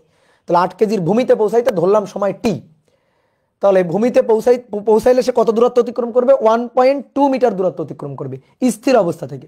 তাহলে এইচ ইকুয়াল টু ইউটি, কার জন্য? 8 কেজির জন্য, 8 কেজি এর জন্য। তাহলে H equal to u t plus half a t square. তো এইখানে বসবে হাফ এ টি স্কোয়ার। তো ইউ হচ্ছে 0। অনেকে বলতে ভাই নিচের দিকে নামছে, তাহলে প্লাস কেন? এটা কি জি এর জন্য? এটা তো এ এর জন্য। তো নিচের দিকে নামলে তো ত্বরণ হয়েছে, এটা তো নিচের দিকে নিম্নগামী ত্বরণ। তাহলে তুমি যদি এখানে মাইনাস বসাইতে চাও, তাহলে তোমার এই এইচ এর আগেও মাইনাস বসাইতে হবে, কারণ এইচ তো নিচের দিকে। তাহলে এর আগেও মাইনাস, ত্বরণ নিচের দিকে, সো এর আগেও মাইনাস। তো তুমি যদি মাইনাস বসাইতে চাও বসাবো, আমার কোনো আপত্তি নেই। আমি মাইনাস বসাইতে চাচ্ছি না আপাতত। তাহলে এইচ এর মান 1.2, হাফ এর মান 3.266 টি স্কোয়ার। তাহলে দেখি তো টি এর মান কত আসে। তাহলে 1.2 গুণ 2 ভাগ 3.266 রুট অ্যান্সার। তাহলে 0.857 এত সেকেন্ড। এটা হচ্ছে টি এর মান। কি আসছে? এটা টি এর মান। এইবার তাহলে এই সময়ে এর বেগটা অর্জন করছে, এ যে বেগটা, এও তো একই ত্বরণে চলছে, এরও তো একই ত্বরণ। তাহলে এই সময় এ কত বেগ অর্জন করছে সেই বেগটা বের করতে হবে, যে এর অর্জিত বেগ ভি কত। তাহলে এবার 4 কেজির অর্জিত বেগ ভি। তাহলে 4 কেজি এর অর্জিত বেগ v equal to u plus এটি। তাহলে ইউ তো 0, এর মান 3.266 ইন্টু 0.857। তাহলে 3.266 এর সাথে 0.857, তাহলে 2.799 এত মিটার পার সেকেন্ড। এই হচ্ছে কাহিনী, কি বুঝলা? এটাই হচ্ছে কাহিনী। এইবার শোনো, এই ম্যাথটা আরো সহজে করা যায়, আরো সহজে করা যায়। তুমি একটু বুদ্ধি খাটাও তো। এটার ত্বরণ, এই ত্বরণ নিচের দিকে, এটার ত্বরণ ওই একই ত্বরণ উপরের দিকে। এবার শোনো, দেখো ভাই, এ যদি 1.2 মিটার নিচের দিকে নামে, তাহলে এ কতটুকু উপরে উঠছে বলো? কতটুকু উপরে উঠছে বলো? বলো কতটুকু উপরে উঠছে? তাহলে অবশ্যই এ 1.2 মিটার নিচে নামলে এ 1.2 মিটার উপরে উঠছে। তাহলে তো হয়েই গেল। 1.2 মিটার উপরে উঠতে, 1.2 মিটার উপরে উঠলে বেগ কত হবে?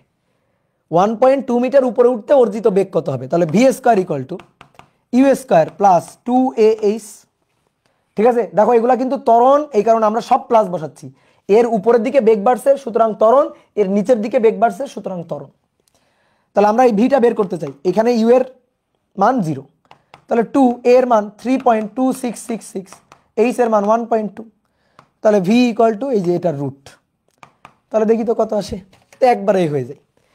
তাহলে 2 ইন্টু 3.2666 ইন্টু 1.2, যা আসবে তার রুট অ্যান্সার।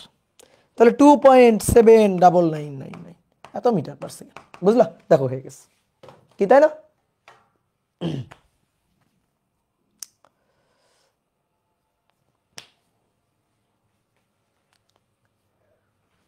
প্র্যাকটিস শিটে একটা প্রবলেম দেখছিলাম, একজন মানুষ খাঁচার মধ্যে রোপ ধরে পুলিশ সাথে ঝুলে আছে, ওইটা সলভ করে দেন, ওটা দিব পরে। দেখো দেখো হয়েছে। তাহলে এ যদি 1.2 মিটার নিচে নামে, তাহলে এ কতটুকু উপরে উঠবে? 1.2 মিটার উপরে উঠবে। তো 1.2 মিটার উপরে উঠলে তার অর্জিত বেগ কত হবে? তো তার অর্জিত বেগটাই আমরা বের করলাম, শেষ। কি ক্লিয়ার? এইবার আসো, আমরা তো গতানুগতিক সিস্টেমের করলাম, এইগুলাই নর্মালি পরীক্ষা আসে। এবার একটু যদি অ্যাডভান্স আমরা কয়েকটা পুলি করতে চাই, তাহলে পুলির একটা টাইপ আমরা করছি, ওটা ছিল টাইপ 1। এবার আসো আমরা আরো কয়েকটা টাইপের একটু পুলি দেখি, টাইপ 2। দেখো কত ভিন্ন ভিন্ন সিস্টেমের পুলি হইতে পারে, এবং এগুলো খুবই মজার জিনিস। ধরো একটা অনুভূমিক মসৃণ তল, একটা মসৃণ টেবিলের তল, এই মসৃণ টেবিলের তলের উপর এইখানে একটা পুলি রাখা আছে, এইখানে একটা পুলি রাখা আছে। তো এবার পুলির এই পাশে দড়ি দিয়ে, পুলির এই পাশে দড়ি দিয়ে এইখানে একটা ভার আছে। ঠিক আছে, পুলি তলটা এই যে তলটা, টেবিলের তলটা কিন্তু মসৃণ তল, কোনো ফ্রিকশন নেই। তারপরে দড়ি দিয়ে, এই যে একটাই দড়ি, এই যে দড়ি, একটাই দড়ি,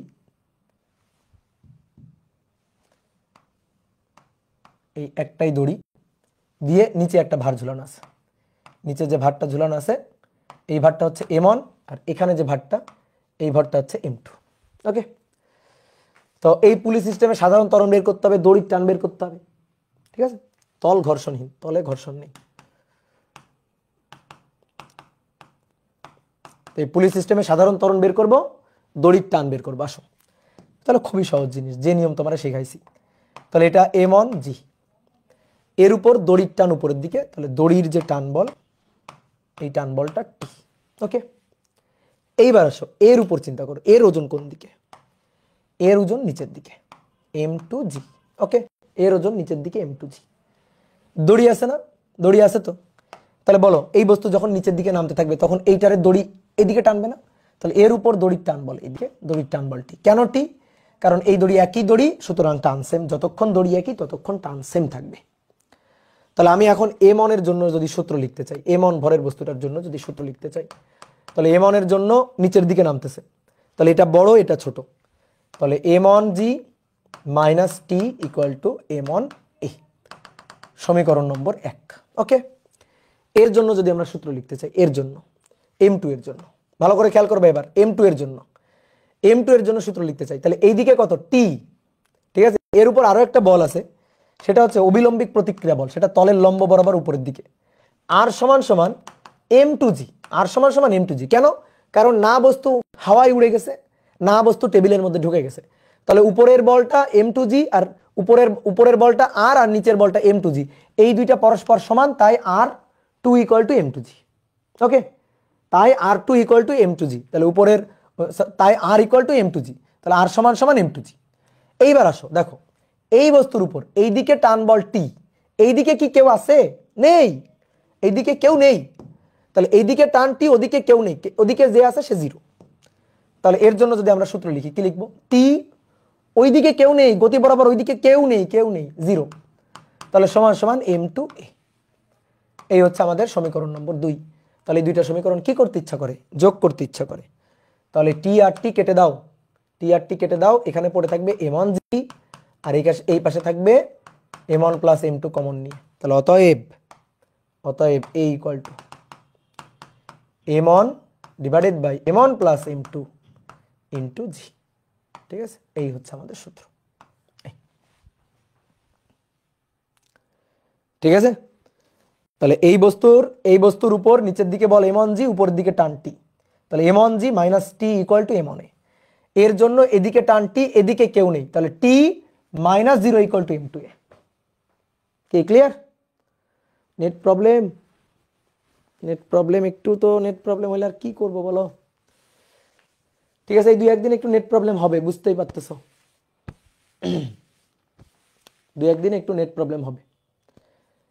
টি এর মান তো একই থাকবে, হ্যাঁ টি এর মান তো একই, টি তো একই থাকবে, টি তো একই আছে।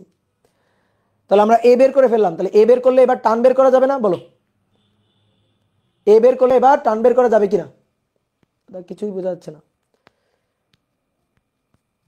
হ্যাঁ, তাহলে এর মানটা বের করছি, এবার যে কোনো একটা সমীকরণে বসাবো, টান বের করে ফেলবো। তাহলে ধরো 1 নং সমীকরণ, সহজ হবে 2 নং সমীকরণে বসালে, 2 নং সমীকরণ, তাহলে 2 নং সমীকরণ টি সমান সমান m2a।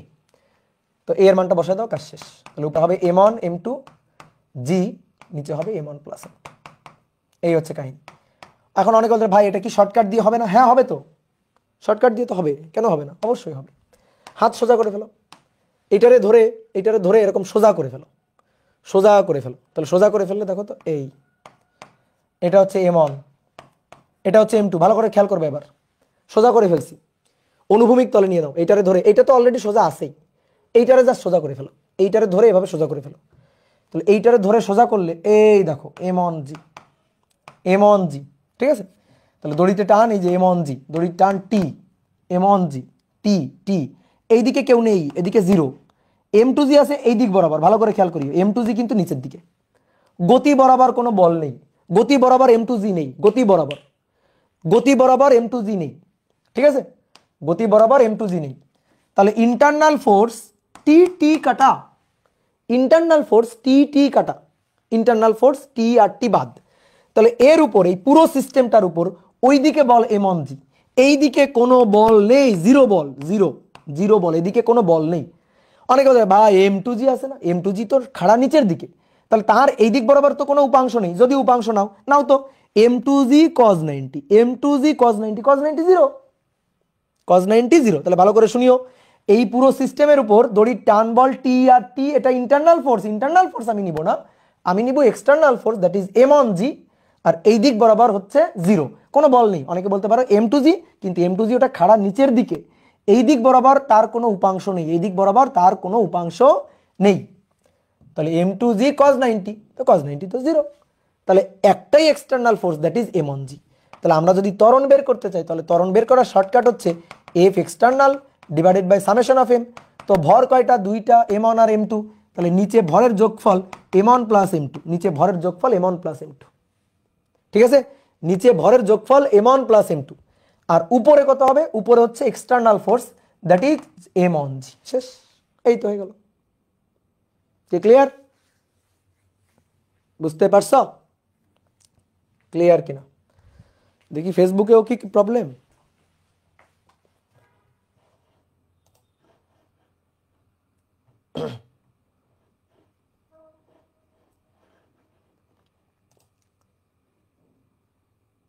ফেসবুকেও সেম।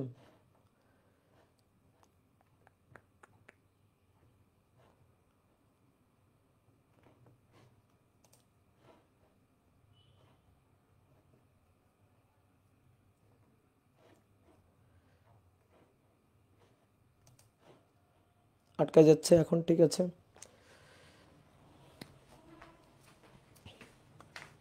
ওকে, তাহলে আমরা এই যে একটা ম্যাথ করে ছেড়ে দিচ্ছি। দেখো একটা ম্যাথ করবা,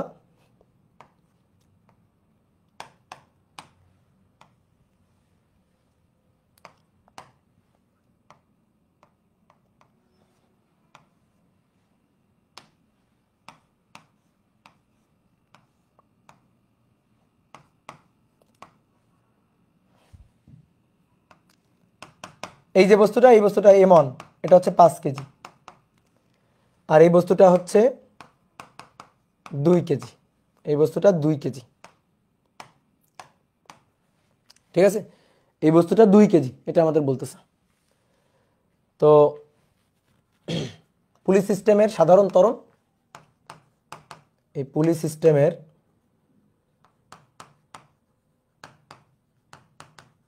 সাধারণ ত্বরণ আর দড়ির টান বের করতে হবে, সুতার টান বের করতে হবে। করো, সুতার টান বের করতে হবে, করো, ম্যাথ করো, জাস্ট সূত্র খাটানো। একটু আগে যে তুমি সূত্রগুলা শিখলাই, যে এ আর টি, সূত্রগুলা খালি বসানো। তাহলে এ ইকুয়াল টু কি হবে, m1g divided by m1 plus m2, ঠিক আছে? তাহলে m1 এর মান 5, g এর মান 9.8, আর নিচে 5 যোগ 2, 5 যোগ 2, তাহলে 5 গুণ 9.8 ডিভাইডেড বাই 5 যোগ 2, তাহলে 7 মিটার পার সেকেন্ড স্কোয়ার। ওকে, 7 মিটার পার সেকেন্ড স্কোয়ার। দড়ির টান টি, টি ইকুয়াল টু কি, টি ইকুয়াল টু এই যে টি ইকুয়াল টু ছিল m2a, তাহলে a এর সাথে m2 গুণ, অর্থাৎ উপরে m1 m2g আর নিচে m1 প্লাস m2। ওকে, তাহলে আসো, উপরে m1 এর মান 2, m1 এর মান 5, m2 এর মান 2, নিচে 5 যোগ 2 আর g 9.8, তাহলে আসো 5 গুণ 2 ডিভাইডেড বাই 5 যোগ 2 গুণ 9.8, তাহলে 14 নিউটন, 14 নিউটন। কি ঠিক আছে? ক্লিয়ার? তাহলে যেহেতু নেট সমস্যা, এখন ক্লিয়ার? দাদা আরো পড়ান, এখন ক্লিয়ার আছে? পড়াবো আরো? হ্যাঁ ক্লিয়ার। নয়তো একটা কাজ করি, তোমাদের হোমওয়ার্ক দিয়ে দিই, তোমরা বাসায় একটু ভাববা এগুলো নিয়ে, তারপরের দিন আমি এগুলার সলভ দিয়ে দিব দ্রুত। আমি কয়েকটা পুলি সিস্টেম এঁকে দিচ্ছি, তোমরা কি করবা, এই প্রত্যেকটা পুলি সিস্টেমের ত্বরণ আর দড়ির টান নির্ণয়ের সূত্র হিসাব করবা। এবার একটা টেবিলের উপর 2টা পুলি বসানো আছে, এখানে একটা ভার, এইখানে একটা ভার, এই যে দড়ি, এই পাশে একটা ভার, এই পাশে, এই পাশেও আর একটা পুলির উপর দিয়ে এই পাশেও আর একটা ভার। তাহলে এটা m1, এটা m2, এটা m3। ওকে, এটার জন্য এ বের করবা, দড়ির টান টি বের করবা। তো এখানে কিন্তু 2টা দড়ি, এইখান থেকে এই পর্যন্ত একটা দড়ি, তাহলে এই দড়ির টান t1, এইখান থেকে এই পর্যন্ত একটা দড়ি, এই দড়ির টান t2, তাহলে t1 বের করতে হবে, এ বের করতে হবে, t2 বের করতে হবে। এটার জন্য হিসাব করবা। আর একটা হচ্ছে হেলানো তল, এই যে একটা হেলানো তল, ওকে, এটা হচ্ছে হেলানো তল, এই কোণটা আলফা, এই কোণটা বিটা, এইখানে একটা পুলি সংযুক্ত আছে, এইখানে একটা পুলি সংযুক্ত আছে। তাহলে এর উপর দিয়ে এইখানে একটা ভার আর এইখানে একটা ভার, তল মসৃণ তল, এটা m1, এটা m2। তাহলে দড়ি কিন্তু একটাই দড়ি, তাহলে এর জন্য ত্বরণ বের করবা আর দড়ির টান টি বের করবা। ওকে, এর জন্য ত্বরণ বের করবা, দড়ির টান টি বের করবা। তাহলে এইটা হচ্ছে তোমাদের হোমওয়ার্ক, তোমরা সূত্রগুলা নিজেরা ভাববা, এগুলো হচ্ছে হোমওয়ার্ক। ঠিক আছে, তোমরা করে নিজে ট্রাই করবা, করে তারপর ডিসকাশন গ্রুপে দিবা। ঠিক আছে, আগের ক্লাসটা হওয়ার আগেই দিবা। ওকে, ক্লিয়ার? বুঝতে পারছো?